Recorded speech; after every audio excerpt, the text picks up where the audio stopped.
Então, a gente vai ver também aqui hoje a situação na tabela, o que é que a gente pode fazer para poder reverter essa situação, né? É uma situação, admito, muito complicada, né? Porque não dependemos só do nosso resultado, né?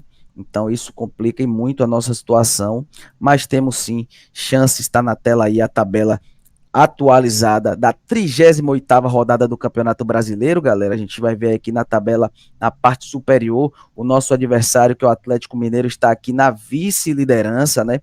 Com chances remotas de buscar o título. A gente está vendo aqui que o que difere ele do primeiro colocado são apenas 3 pontos, né? Porém, a diferença de saldo de gols é abissal, né? São 8 gols de diferença, né? Então, digamos que o Atlético Mineiro teria que aplicar aí 8 gols no Bahia, ou o Palmeiras, quem sabe, sofrer 3 e o Atlético Mineiro fazer 5 no Bahia, né? Para que eles pudessem chegar aí de fato ao título, algo muito difícil de acontecer, né? Porque a gente pode observar que o Palmeiras vai enfrentar o Cruzeiro, o Cruzeiro que já não corre riscos de rebaixamento, já se safou aí do rebaixamento, então assim, acredito que não vai entrar com aquele mesmo ímpeto, né, que se tivesse brigando ali, e a gente sabe que o time do Palmeiras é muito superior ao time do Cruzeiro, então dificilmente o Galo pode se sagrar campeão brasileiro, mas eles vão vir com isso na cabeça, né? A gente pode observar que o retrospecto dele é muito positivo, um empate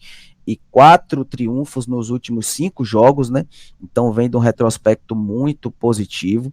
E além disso, eles querem se manter na vice-liderança, porque quanto mais acima da tabela, mais a CBF paga aos clubes. E o corpo diretivo do Atlético Mineiro já ofereceu aí uma grana para que esses jogadores entrem e vençam o jogo contra o Bahia. Então eles estão triplamente motivados para jogar contra o nosso Esquadrão de Aço, que se encontra aqui na parte oposta da tabela, ocupando a 17ª posição, com 41 pontos, um ponto atrás do Vasco da Gama, e a gente vai analisar agora o que devemos fazer para que a nossa situação possa se tornar favorável e a gente possa se manter na Série A do Campeonato Brasileiro. Então, em primeiro momento aqui, a gente tem que pensar no triunfo, né? Bahia vencendo esse jogo de hoje, jogando dentro de casa, né? Na Arena Fonte Nova, às 9h30 da noite. O Bahia iria para 44 pontos e passaria então o Santos e o Vasco, obviamente, se ambas as equipes perderem os seus jogos, né? Então o Bahia vencendo, passa em número de pontos e joga o Vasco na zona do rebaixamento, rebaixando então o time carioca, né? Então assim, o Bahia, acima de tudo, tem que pensar nesse triunfo, né?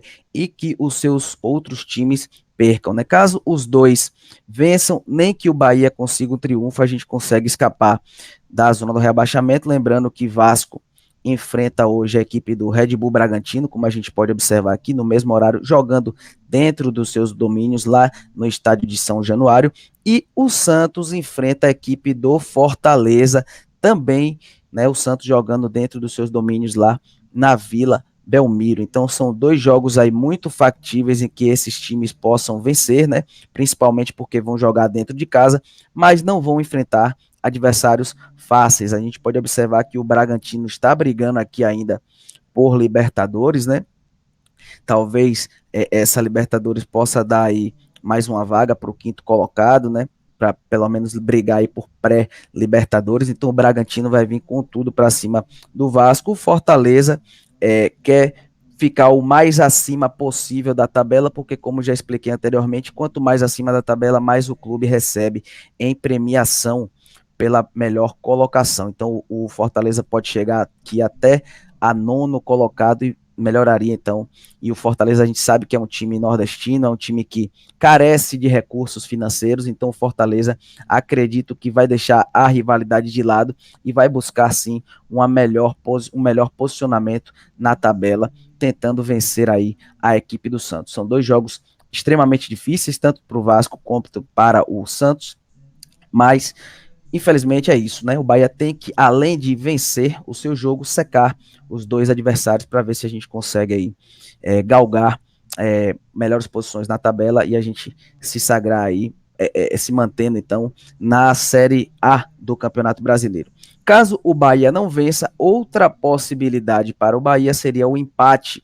Então o Bahia, que tem hoje 41 pontos, iria para 42 pontos, igualando o número de pontos aqui do Vasco.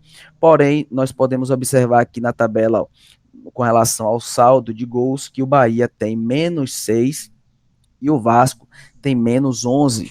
Então, se o Bahia empata, ficaríamos com o mesmo, e o Vasco perde, obviamente, né? Torcer para o Bahia empatar e o Vasco perder, ficaríamos com o mesmo número de vitórias, porém o Bahia levaria vantagem aqui no saldo de gols. Então, um empate e uma derrota do Vasco faria com que o Vasco caísse, né, para 17º e seria ele, então, o rebaixado do Campeonato Brasileiro. Pois é, rapaziada. Então, essas são as duas opções que o Bahia pode abraçar no dia de hoje para ficar aí na Série A do Campeonato Brasileiro.